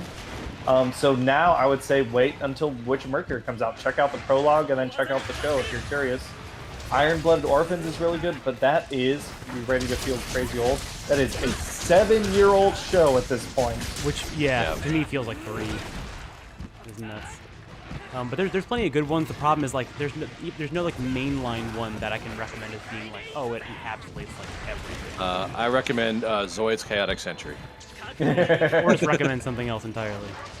But there's a few good ones. Honestly, just looking up like which Gundam to start with probably has some really good recommendations, because a lot of the community kind of agrees on which ones are good for what. Yeah, if you're looking for just like high intense robot action, G Gundam is where you want to be. You like they all have their pros robots and shaped cons, like for windmills and stereotypes. Oh, there we go. Oh, Now there's I'll Osprey. welcome to the normal mortal group there, Osprey. You're no better than the rest of us. It took me, what, 3 matches to faint, and you two Well, better both late than fainted in never. the first one? I wouldn't recommend starting with Wing, but Wing is still probably my favorite series. I totally recognize it is a mix of nostalgia and I love the design a lot for the mooks. I still think the Leo is the best. It's got a very unique tone, like flavor to it. I wouldn't even call it tone. The tone's the same as it's always been, I think, but it's like its aesthetics are different than most other Gundams, I think. Yeah. Something just outside the Gundam designs, the mobile suits are totally utilitarian in a way that no other series has done it. Even like the Zakus like have like some nonsensical design choices, like the their boosters are on their backs instead of at their center of mass. They have those fucking extraneous hoses outside their like faces, and like you wouldn't design a tank with fucking hoses hanging outside of it. But the Leo is just clean. The verniers are right at the center of mass. It's made out of cardboard, but ain't she a beauty? Pretty much. I do like the design of the new Gundams, like in Witcher Mercury, not just like the main one, but like the other mobile suits and all that. The other thing that I was curious about was the what do they call it? The something score, the permit score that they were talking about. Yeah, That's I kind of an didn't quite interesting understand like. that. You want to talk about Format. what? I feel like it might have something to do with like the stuff that we see in like later UC, like Unicorn and Seed, how they have like modes. But I haven't seen enough of like the quote-unquote mode Gundams to know how similar Ridiculous. Definitely seems related to the gun system. God damn it, that's the third time he's captured me. I think they referred to it as Forma in this one. Forma, interesting. I think when I was watching this, I guess sub, maybe they in said the permit. dub it's permitted. Okay. I might be misremembering. Poison. Well, But it I could have also light be use, like so- the way they did localization. Maybe it's a difference. I'll have to go back and look. Yeah, for clarity's sake, I watched the subs, not the dubs for that one. Yeah, I watched the subs. Oh, So- okay. Same Z's. I didn't know they had a dub out, do they? I don't know. I just generally saw that they they said permit do. score. I'm gonna try and put it to sleep. Well, like it hit, but still. Here. Oh fuck! I'm also going to sleep. There we go. Yeah, same. If someone's in chat or watching this and is hunting with me, Clavicula, are you out there? I lost my big move, so someone All else good. can do it. Yeah, I I'll don't let have Blade a do it. Oh, I guess Blade. Yeah, Blah Clavicula, day. awesome. Shout out. Yeah, so I am a big Transformers fan. Shockwave is my favorite Transformer. He's another one where I love his design. Specifically, the most recent Shockwave from, I guess not most recent, but the War for Cybertron trilogy Shockwave, where he turns into that big space battleship. Oh, mwah, so good. I need to find a favorite Transformer. Like, I feel like I almost have to. You will if you want to hang out with this crew. Well, I can't get over sharing a birthday with Transformers. Like, it almost feels obligate to have a favorite Transformer at that point. There we go. Yeah, there's. All right, somebody get on this thing. Now. Oh, my lobby's full now. Nice. Nice, very Oh, popular. Cheryl asks, how is Domains of Dread? Oh shit! Yeah, I did just play Domains of Dread. I ran a game today. Oh yeah. It went pretty great. So, I want to let the players, when they get a chance, update the Domain of Dread larger crew. But the party traveled to Mordant. They got to meet the Weathermay Foxgrove twins, who took them to Mordant to investigate the information about the apparatus in Rada Brastodon, and they learned a lot. Pedicule, thanks for following. Yeah. They got some information about the creation and the current design of the yeah. Oh yeah, Ninek, you're there. Ninek, do you want to pop in chat what all you learned? I'd be curious hearing it from a player versus me saying kind of the info dump at the end of it. But it was fun. They got to fight an arena champion. Oh, I should put that stat block out. So essentially, they went to meet some contacts at an inn in Morden. My chat is saying pass. All right. I guess I'll hunt a Ganzes.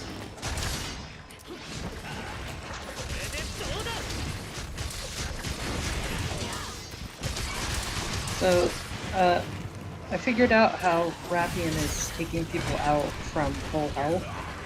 Hits Yeah. you with poison and then hits you with fire. So Yeah. the combination basically just does that. Yeah.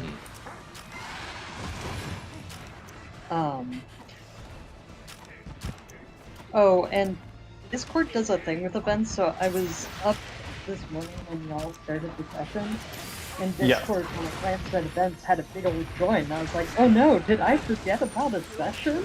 So I immediately hopped in going, oh, because I had just woken up. So I was like, oh no, I forgot about a session, and then I went, wait, I didn't mark, it was full, so I didn't mark myself as interested. Yeah, I wish there was a way to make events semi-private so people can see them so that if like a spot opens up, it can be open again, but then you say, okay, I'm only allowing 5 people to join or something, and that way like it's not confusing other people. Well, and it had a big old green join button, so I was like, oh no, I screwed up, and I was like, wait a minute. I don't have a session today, so I merely joined on accident because Discord allowed to have a setting. But yeah, so they went to Mordant. They spent. It actually like a lot of the early part of the session was pure role playing, which was a lot of fun. Yeah, Mott's paranoia grows.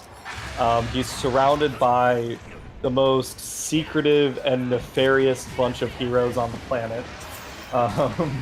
Everyone has their own private agenda, which I love because I, as DM, don't have to drive any of that conflict. They went to meet some contacts at the Black Rose Inn. They got there, they hung out for a bit, they had a confrontation with the innkeeper, who is a retired arena gladiator. That ended amicably, but then later on in the evening, a ghost was terrorizing a little girl and then possessed the innkeeper. So they had to fight the innkeeper possessed by a ghost, and that was a really tough, fun fight. It was awesome. Nice. Then they found out that the ghost, like they learned about the ghost, and that their contacts who they've been waiting to meet are actually in the caverns beneath the inn, investigating the ghost as well. They went down and essentially kind of speed ran through the little mini dungeon underneath the cavern to get it all done in one session. But fought a bunch of vampire spawn, met the contacts, saved them, helped after a couple more rough starts with the ghost, they were able to put her at peace, and then learned more about, like I said, the apparatus, the Radarastanon Darkulis. Oh, here is a name that is heavily tied to these events that they learned that you might be curious about. Azalin Rex. Oh my. Yes. Owen might have to hear about that. Like, if Aslan Rex is still around. Oh. Yeah, so you might need to bug the players to give you an update when they get a chance. Although they also, I know Henderson, Ophelia, took really good notes. It was really funny. There was an interaction in the session because Black Knight was playing the Barovian session, and he gave that update in the Chateau channel, and he mentioned like something about Darkulis, and then Henderson and I think Cheryl were like, "What's this about Darkulis?" And he's like, "I don't know. He was mentioned." But then, like, it was like, no, Darkulis was the one possessing Shaylin. Like, oh, you didn't think to mention that, dude? To me, it was very funny as DM. Yeah, I'm trying to balance Owen and Belmir because they're both really cool. They both have backstories that I want to, like... It's tough, I know. You got two characters that both tie into the campaign pretty strongly in different ways, and you can't play both. Well, and like Belmir, he keeps getting close to, like, I think, like, it'll be easier for him once he resolves the Keeper of the Feather thing. Yeah. And honestly, I think he would make a good Were-Raven if it ever came down to it. Yeah. Like, not saying that should happen, but I'm not saying it would be bad if. I Because might- raisins are good, right?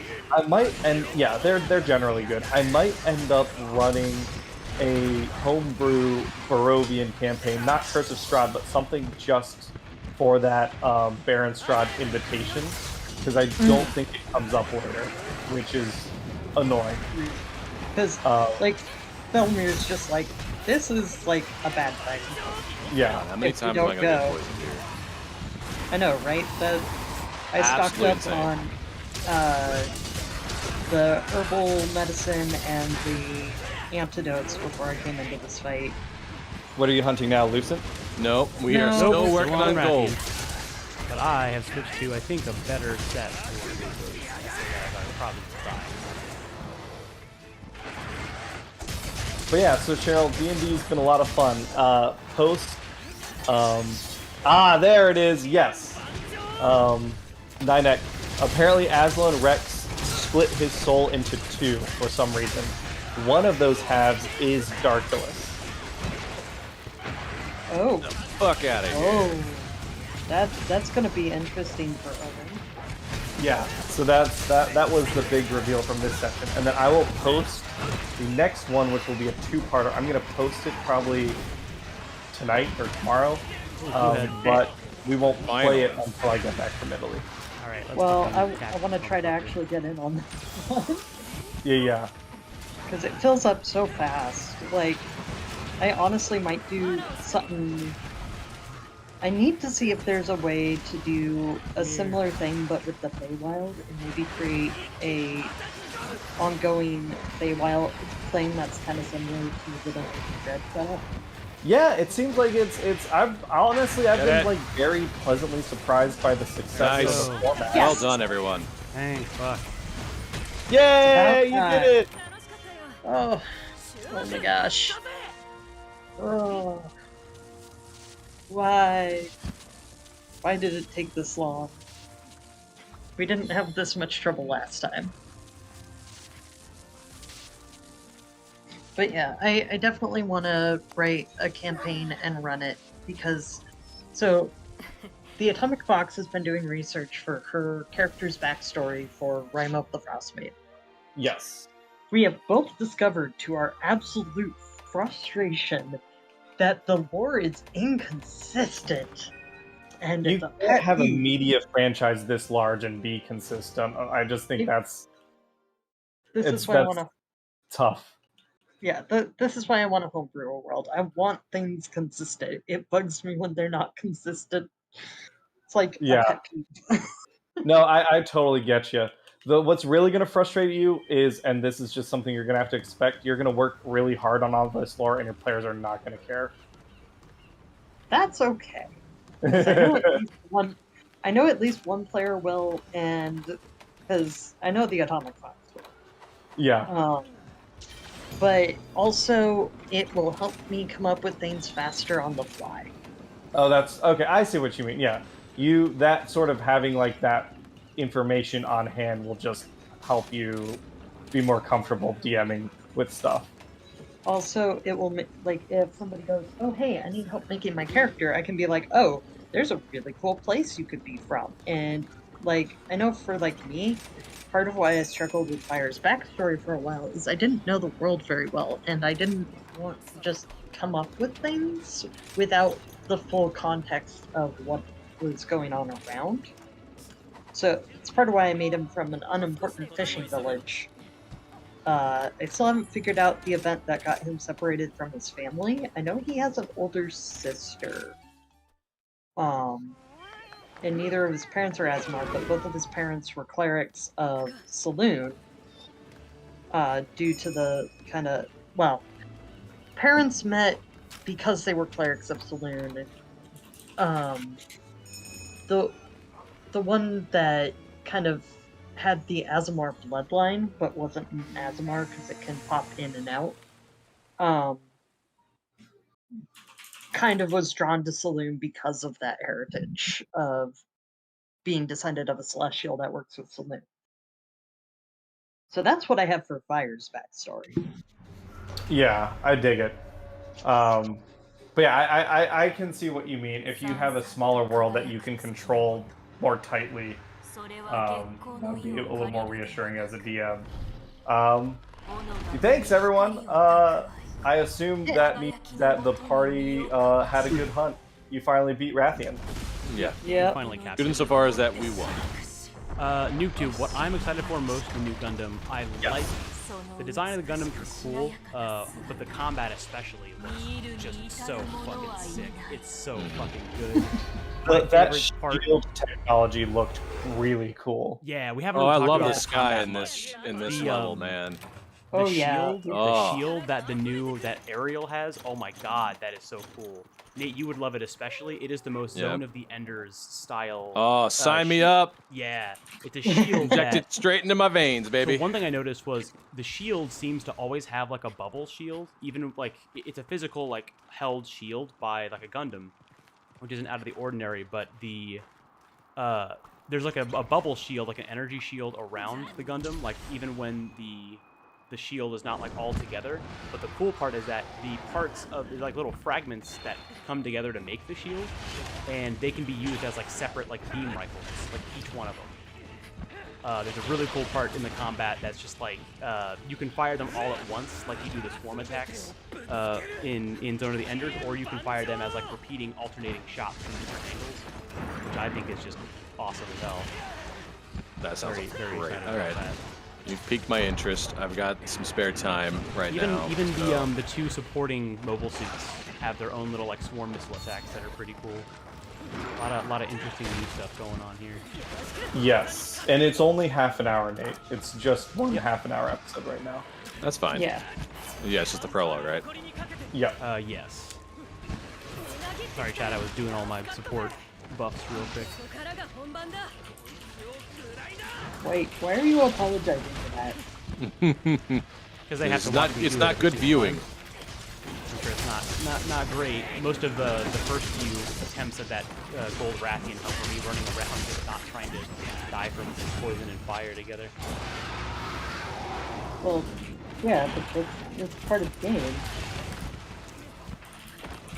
Yes. God. so is the Oh my fire and God. poison part of the other two. Well, I was more talking about taking the time to buff is good for actually being able to kick ass. All right. So what I'm excited Come about in on. the new Gundam show is they started us out with the basic suit. So the mobile suits always get the Gundams always get Oh more my crazy God. names over time, and they already started out with a name that is not apparently pronounced any way like how it is spelled in the Japanese media. I think in English it's Elfrith, but that is not what they're fucking saying on the show.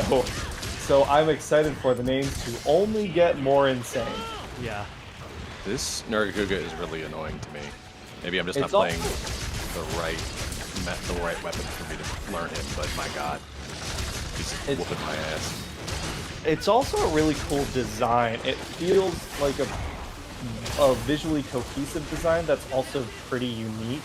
I really Yeah. like the white and pink. It might be, I guess, I mean, it's...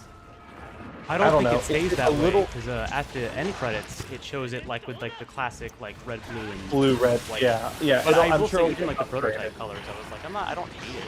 It's definitely different. I kind of like that it grows into it versus just always being Damn you. the Gundam. Yeah, but I think I like the prototype colors Oh, it's more. better. I like maybe it's a little shitty that it's like this is the first time we're having a woman protagonist, girl. She's not a woman, girl protagonist.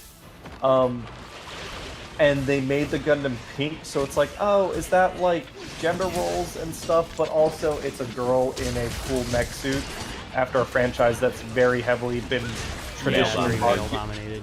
Yeah, so like that's also neat. Yeah, I'm very excited.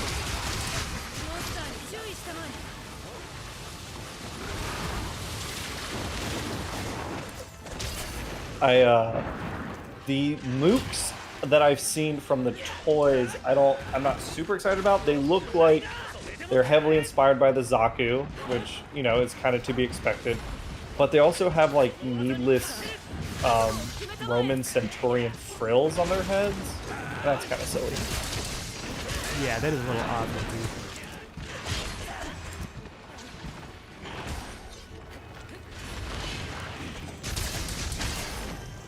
I'm concentrating because Lucent Nargacuga, I haven't quite memorized patterns yet. I don't know any of his patterns right now.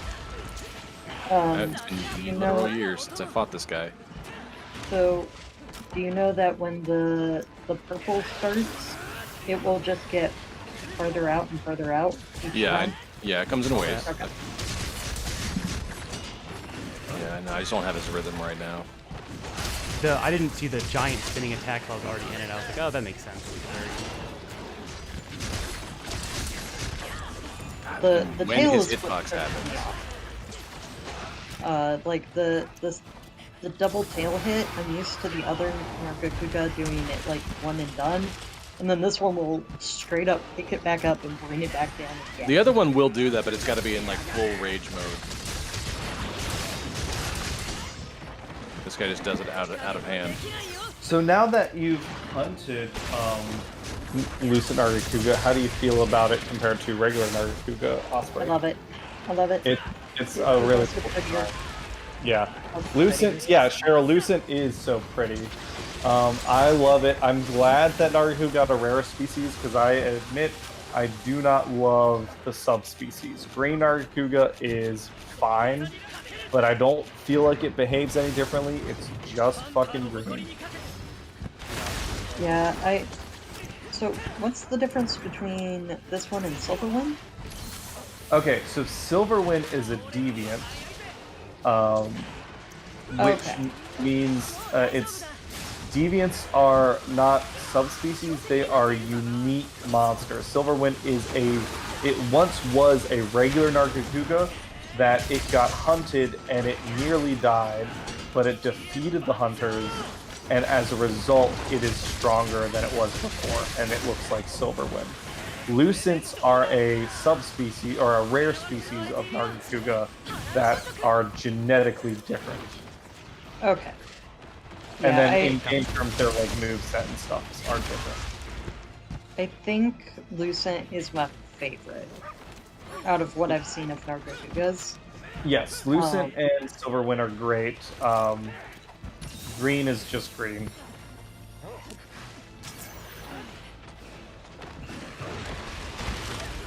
Yeah, green also is not my go-to color.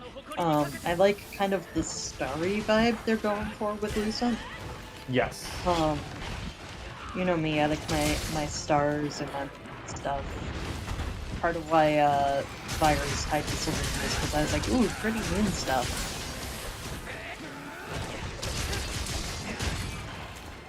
Yeah, Lucent Nargacuga's motif is terrific.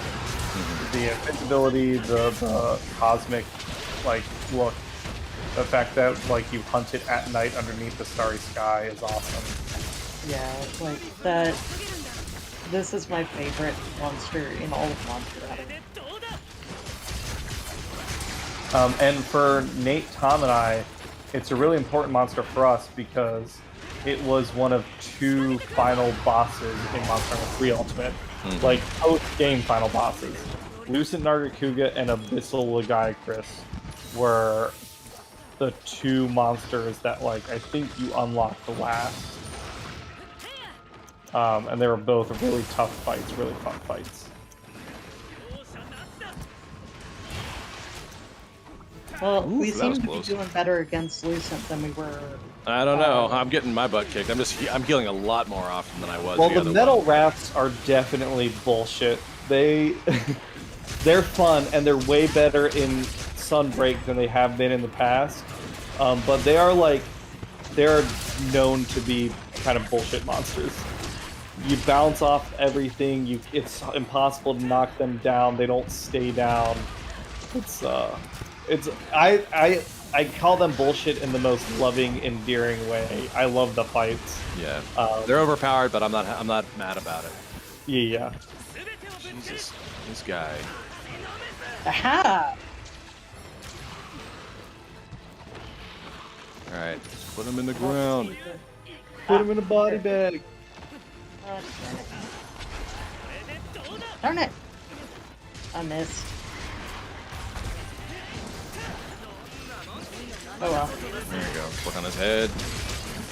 Tom, do you think you're buying any more Gundam kits, or are you like you built what you've got and you're kind of feeling good about I it? mean, if I can find some like time, I probably would. I'm just trying to. I'm trying to watch more of the series right now than I am getting into. The kits. Gotcha.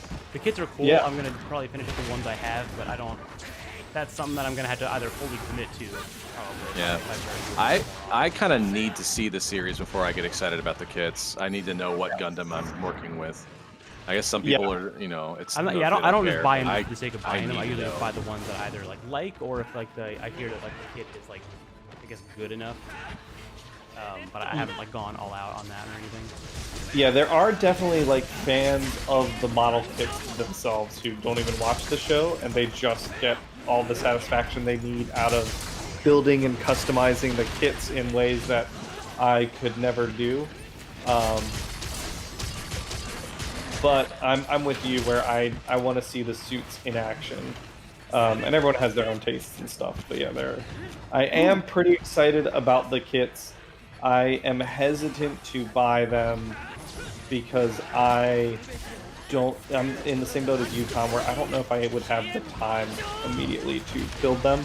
And I don't want to be in a situation where I was last year, where I just had a backlog of model kits that I just wasn't doing anything with. That was very frustrating.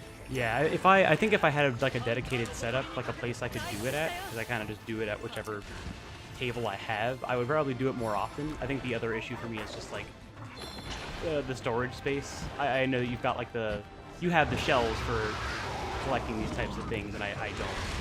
But if I did, that would be probably another more useful factor to have. That makes sense. Damn it. It's like he knew I was doing that. I managed to dodge out of the way just in time, and it was glorious. Hey, Bite Size B, how's it going? What time? Oh yeah, you're right. This might be not our last hunt, but after this, probably one more, and then we call it a stream, I think. I don't know, It'll maybe. be 8:20, so people have time, I guess. Yeah, it's up to y'all. This might be the last hunt, but still glad you joined us. Hopefully you had a great Labor Day. Everyone's been talking about their holiday time and weekend time earlier in the chat. We're also talking about Gundam a lot because we watched the Witch of Mercury prologue, which is great. The other thing that kind of excites me about this series is it seems like they're doing the, I don't know, is there a term for it? Teenagers in high school? Like With attitude? But right, there's Harry Potter, which is like, oh, it's a magic school. And then there's Yu-Gi-Oh! Whatever, 5Ds, which is like, oh, it's a school to learn GX? children card game. Yeah. Academy setting. Academy setting, yeah. I think the main series, so they're going to age up the protagonist. She's not going to be 4 anymore.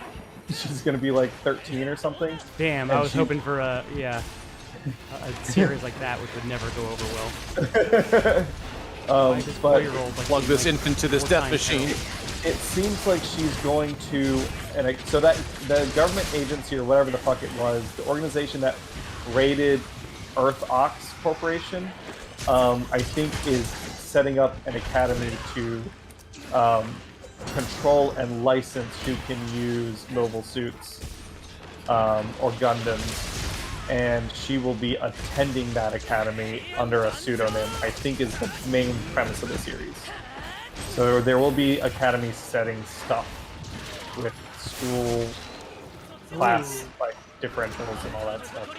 Different squads. Academy settings are my jam. Oh, nice! Bite size. Yeah, friends and family time is great. We got to do that this weekend also, which was lovely. I actually, next weekend, get to meet my brother-in-law for the first time. Oh, congratulations! So I do remember you mentioned, yeah, your sister got married. Yep. I've never met the guy. Yeah. And I know you had some maybe hesitation about that because there was a pretty short courtship. Yeah, like, they got together in 2020. And were engaged, like by the end of 2021. Or I don't remember how they did that because they didn't tell anybody. So it was like 1 week everybody suddenly got told, "Oh hey, we're getting married." Oh wow. Uh-oh. Alright, this isn't good. I thought I had a Farcaster. I have no potions left. Nothing. I might just have to do like a trap and then just get some more damage on it. Fuck. I'm gonna die. Just a matter of time. Anomaly Tetranodon hunted. Nice. Yeah, I have potions, but I don't have any wide range on or anything. Yeah, I I'm don't also- either. There it is. We're probably gonna need a full group of the regulars for these. I need to restock everything I Well, let's at own. least like see how close we can get. Oh, now it's like fully invisible for like. Yep. Watch for the red. There we go.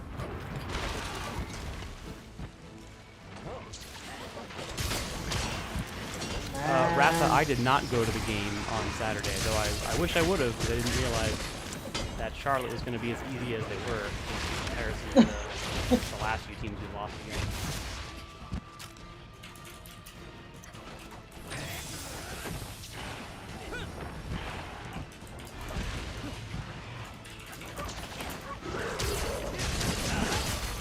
I got like a really good dodge in. I'm feeling pretty good this fight. Really? I am, like, I've never had to heal so much in a hunt. Have you tried using Dongo Deflector? I have not used anything. I have a couple of presets for a bunch of stuff. But, Yeah.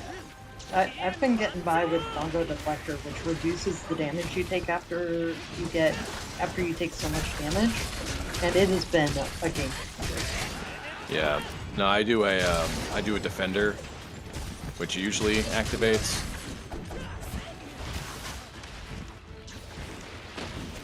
I don't have enough time to do my calendar with my issue.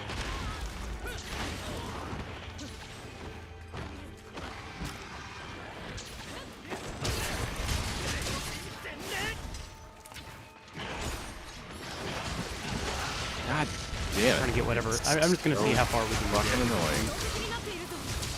You can do it. I mean, we've only fainted once, and it's been me. Like, I believe in We're you. running out of healing as well as the other issue. yeah. Did anybody else get Farcaster? I did not get a Farcaster again, I but did, but I'm I don't know fully if there's any- stocked, so I got a See how- Farcaster, I think. But honestly, I haven't needed it. we get it. You're good at the game. That seems to be a recurring theme every time we hunt.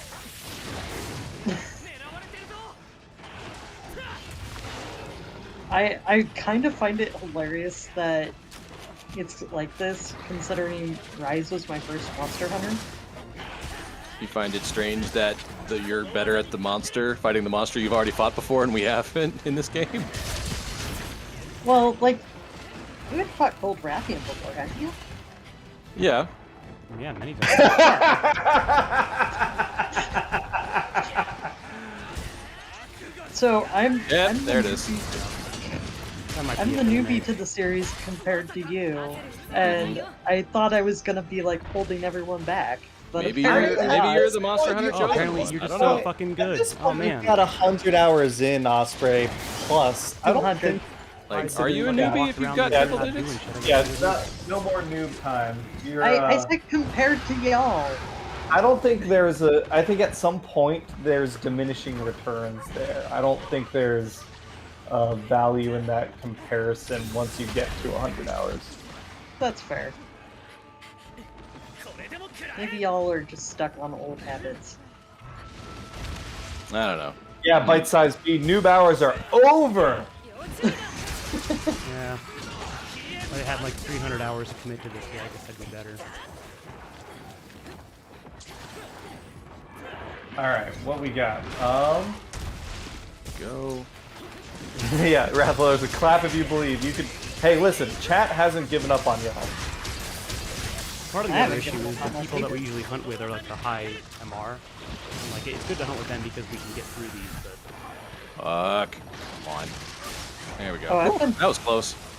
like in some of my off time. Occasionally, what I've been doing is I've been hunting with randos, and That's probably that's pretty good been practice. oh yeah, because There we go. I sometimes end up with people who haven't done it before, the quest before either. So yeah, it's not like getting carried, so I have to actually think about what I'm doing. I also tend to Is play there- pretty cautiously. Is there anything coming out that people are excited for? I'm still Pokemon. cautiously excited. Pokemon. I'm still cautiously excited for Splatoon 3, but I think based on some leaks and the way the multiplayer works, my enthusiasm's been dampened a little. Tanner mentioned to me, reminded me again that Homeworld 3 is coming out soon. Not soon, but next year, early next year, and I'm really excited for that. Tom, you got anything? nope, not really. Nate, what about you? You mentioned Game-wise? you're. Did you say you're getting a Steam Deck, or you're? No, you're... it's just my interest in it has peaked since both Ian has one and Craig is going to get one, and I'm getting like, oh, yep, Oh. I feel you, man. I feel you. Oh man. It happens. Oh, Um, Shanice says, Nate getting salty? Is this Torture Tuesday? No, it's just been a rough weekend. Yeah, I assume that's something you don't want to talk about on stream. Not You mentioned particularly, that. no, not at all. Okay. But yeah, so at least we did fight Lucent Nargacuga. We'll give it another crack sometime down the road. I don't know. Last week I know we said we weren't streaming on Thursday, and then we ended up streaming on Thursday. This time I'll say I don't know that we're streaming on Thursday unless someone really wants to. Just because it's getting close to the Italy trip, and I gotta like get other ducks in a row and stuff. Nate, I know you mentioned that you were considering streaming something else that might be a surprise, but with how busy you are with packing, I'm assuming that might not happen tomorrow. Tomorrow, what's tomorrow? Tuesday. I'll try for it. I think I have some time to myself tomorrow, so I should be good to prep for it. We'll see what happens. That's all I can really say. Sweet. And I'm trying to think what else. Yeah, we're still hunting on the Discord, so if anyone wants to come hunt Lucent Nargacugas and other junk with us, I assume most of chat is already over there. But if you're interested, we do have the Discord where we post our hunts and stuff. I don't know. Anyone got any closing remarks? Innocent. What? The glove doesn't fit. You must have quit. quit. Oh. Yeah. There it is. Did you set yourself up for your own joke? 100%. Well it's done, sir. 70% of my life. Yeah. Oh, and Tuesday I'm hoping to hear back from the college about getting started this quarter. Oh yeah, that's super Nice. exciting. Has the quarter already? So when you say quarter, I know like our school system, UC used to do quarters. They moved to semesters. Is it actually quarters at your college? Summer quarter is shorter than the other quarters, but it starts. It's like gotta be one of the few that still does it. Yeah, it starts like in a week or two. Well, most of Washington is like that. Like Washington State, a lot of our colleges here seem to be on the quarter system still. I think I like quarters more than semesters. That's just me. So, I don't know about like UW and like the big colleges, but I know at least the community colleges are doing quarters.